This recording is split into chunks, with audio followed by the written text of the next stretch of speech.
इयम् आकाशवाणी। सम्प्रति वार्ताः श्रूयन्ताम्। प्रवाचकः कृष्णप्रसादोपाध्यायः।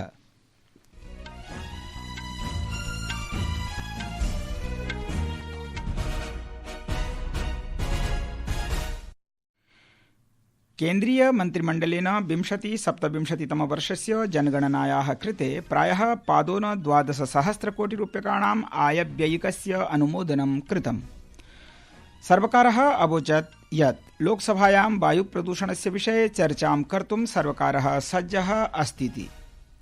राष्ट्रपतिः द्रौपदी मुर्मुः मणिपुरस्य सेनापतिमण्डले 6 विकासपरियोजनानाम् उद्घाटनम् अकरोत्। निर्वाचनायोगः 8 राज्येषु निर्वाचकसूच्यां विशेषगहनसंशोधनस्य निरीक्षणार्थं विशेष अनुक्रमणिका पर्यवेक्षकाणां नियुक्तिं कृतवान्।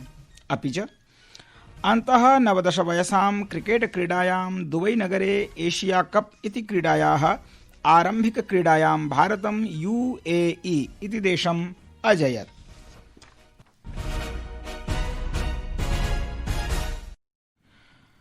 अथ वार्ताः विस्तरेण। संसदीय कार्यमन्त्री किरेन रिजिजुः अवदत् यत् लोकसभायां वायुप्रदूषणस्य विषये चर्चायै सर्वकारः सज्जः अस्ति। सः अवदत् यत् व्यवसाय परामर्शद समितेः विपक्षनेतृभिः विषयोऽयं समुत्थापितः इति कारणात् सर्वकारेण तस्य विषये विचारः करणीयः, तथा च नियमान्तर्गतं चर्चायाः संरचना कथं भविष्यति च द्रष्टव्यं भविष्यति। मन्त्री इतोपि अवदत् यत् प्रथमदिवसे एव प्रशासनं स्वपक्षं बहु स्पष्टं कृतवान् यत् सर्वेषु महत्वपूर्णविषयेषु सर्वकारः विपक्षदलानां सूचनानि स्वीकृत्य चर्चायै समाधानम् अन्वेष्टुं सज्जः अस्तीति। सरकार ने अपना रुख स्पष्ट कर दिया था कि सभी महत्वपूर्ण मुद्दों पर सरकार विपक्षी दलों के सुझावों को ध्यान में रखते हुए समाधान निकालने के लिए चर्चा को तैयार है। शून्यकाले प्रकरणमिमम् उत्थापयन् विपक्षस्य नेता राहुल गान्धी अवदत् यत् महत्वपूर्णमिदं प्रकरणम् अस्ति यस्य साम्मुख्यं देशः अधुना करोति। इदञ्च विचारधारात्मक विषयोऽपि नास्तीति आशास्यते। एतन्मध्ये केन्द्रीय मन्त्रिमण्डलेन 2027-तमवर्षस्य जनगणनायाः कृते प्रायः $12,000 आयव्ययिकस्य अनुमोदनं कृतम्। राष्ट्रपतिपदासीना द्रौपदी मुर्मुः अद्य मणिपुरस्य सेनापतिमण्डलं गत्वा मण्डले कार्यान्विताः भिन्नाः 6 विकासपरियोजनाः उद्घाटितवती। सा मणिपुरस्य एकमात्रस्य मरम् इति सामाजिकरूपेण निर्बलभूतस्य जनजातेः नेत्रा सह अपि मिलित्वा वार्तालापं कृतवती। बहुउद्देशीय सभामण्डपे जनसमूहं सम्बोधयन्ती राष्ट्रपतिः द्रौपदी मुर्मुः उक्तवती यत् PM जन मन इति योजनान्तर्गतं जनजातीय समुदायस्य विशेषतः PBTG इत्येतस्य उत्थानार्थम् अनेके उपक्रमाः आरब्धाः सन्तीति।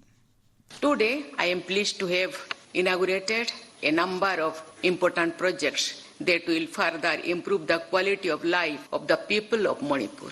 These projects in diverse areas of tribal development, agriculture, infrastructure, electricity, drinking water, education, health and sports reflect our commitment to building a more modern and inclusive Manipur. The projects for which foundation laying has been done today cover a wide range of areas like infrastructure, handloom and handicrafts, tourism, electricity, drinking water, security and administration, health and sports.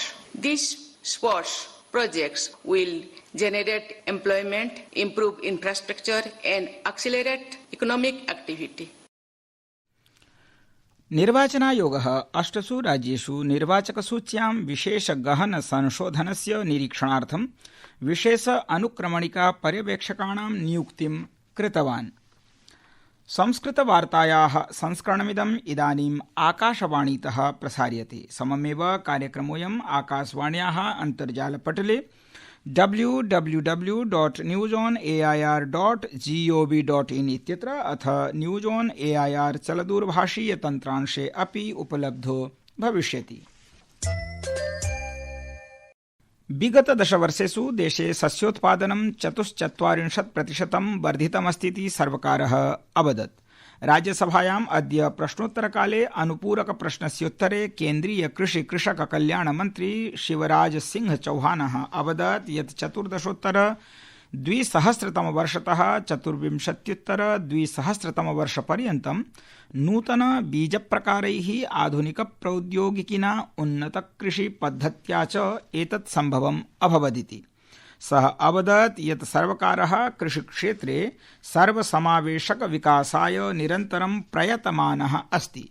Shri चौहानः अवदत् यत् मोदी सर्वकारः कृषकाणाम् आयं वर्धयितुं समग्र कृषिवृद्धिं प्रवर्धयितुं च केन्द्रितः अस्तीति। अकेले fertiliser subsidy लगभग 2 लाख करोड़ मोदी सरकार दे रही है किसानों को। प्रधानमंत्री किसान सम्मान निधि छोटे किसानों के लिए वरदान बन गई है। लगभग 4,09,000 करोड़ रुपया प्रधानमंत्री किसान सम्मान निधि के रूप में किसानों के खातों में अंतरित किया गया है। आन्ध्रप्रदेशस्य अल्लूरी सीतारामराजू मण्डले अद्य प्रातः घटितायां बसयान दुर्घटनायां मृतकानां संख्या 9 यावत् वर्धितास्ति। दुर्घटनायां प्रायः 22 जनाश्च व्रणिताः अभवन्। दुर्घटनाकाले आहत्य 35 यात्रिकाः 2 चालकौ च आसन्। बसयानस्य चालकस्य नियन्त्रणं नष्टम् अभवत् तथा च वाहनं मार्गात् अधः गिरिषु पतित्वा उत्तानचक्रिका च जाता इति कथ्यते। तुलसीपाका ग्रामं निकषा चिन्तूरु मेरेडुमिल्ली घाटमार्गे समीपस्थं तेलंगाना राज्यं प्रति गच्छत् बसयानम् आसीत्। तदा एषा घटना घटिता। स्थानीयाः निवासिनः आरक्षकाश्च रक्षणार्थम् आगताः, अपि च व्रणिताः जनाः चिन्तूरु क्षेत्रे चिकित्सालयं प्रति स्थानान्तरिताः। मुख्यमंत्री चंद्रबाबू नायडुः अस्याः दुःखद घटनायाः विषये शोकं दुःखं च प्रकटितवान्। राज्यपालः एस अब्दुल नजीरः बस दुर्घटनायां गभीरं दुःखं प्रकटितवान्। राष्ट्रपतिः द्रौपदी मुर्मुः, उपराष्ट्रपतिः सीपी राधाकृष्णन्वर्यः, प्रधानमन्त्री नरेन्द्र मोदी च विषयेऽस्मिन् शोकं प्रकटितवन्तः। कांग्रेसदलस्य वरिष्ठः नेता पूर्व केन्द्रीय गृहमन्त्री च शिवराज पाटिलः अद्य लातूर नगरे 91तम वयसि दिवंगतः। राष्ट्रपतिः द्रौपदी मुर्मुः, प्रधानमन्त्री नरेन्द्र मोदी च पूर्व केन्द्रीय मन्त्रिणः शिवराज पाटिलवर्यस्य निधने शोकभरितभावान् प्रकटितवन्तः। सामाजिक प्रसारमाध्यमे राष्ट्रपतिः उक्तवती यत् स्वस्य दीर्घ सार्वजनिक जीवनकाले श्री पाटिलः लोकसभायाः अध्यक्षः, केन्द्रीय मन्त्री, राज्यपालः, दीर्घकालं यावत् संसद सदस्यश्च आसीदिति। राज्यसभायां सभापतिः सीपी राधाकृष्णन्वर्यः अवदत् यत् 2020 डिसेम्बर मासस्य 13 दिनाङ्कः इतिहासस्य कलङ्कित दिवसः आसीत्, यदा भारतीय लोकतन्त्रस्य प्रतीकस्थलं संसद भवनमेव आततायिभिः लक्ष्यीकृत्य देशस्य आधारे प्रहारः कृतः। अद्य तस्मिन् प्रकरणे वीरगतिं प्राप्तभटेभ्यः श्रद्धाञ्जलिः संसदद्वयेन दत्ता। भाजपेति दलेन अद्योक्तं यत् कांग्रेसदलं निमज्जनशीलः जलपोतः अस्तीति। दलेन अग्रे उक्तं यत् कांग्रेसदलस्य कटक क्षेत्रस्य पूर्वविधायकस्य मोहम्मद मुकीम इत्यादीनां नेतॄणां वक्तव्यं तत् सिद्धयति अपि। नवदेहल्यां पत्रकारसम्मेलने कांग्रेसनेत्रा लिखितस्य पत्रस्य उल्लेखं कुर्वन् भाजपा पक्षस्य प्रवक्ता प्रेमशुक्लः अवदत् यत् बहवः कांग्रेसनेतारः दलस्य असफलनेतृत्वविषये पौनः पुन्येन चिन्तां प्रकटयन्तीति। प्रियाः श्रोतारः, अन्ते क्रिकेट क्रीडा वार्तायाम्। अन्तः 19 वयसां क्रिकेट क्रीडायां 34 धावनाङ्कानां लक्ष्यस्य अनुसरणं कुर्वन्तः UAE इति देशीयं दलं दुबईनगरे एशिया कप इति क्रीडायाः आरम्भिकक्रीडायां भारतं विरुध्य 19 धावनाङ्केषु एव पराभूताः।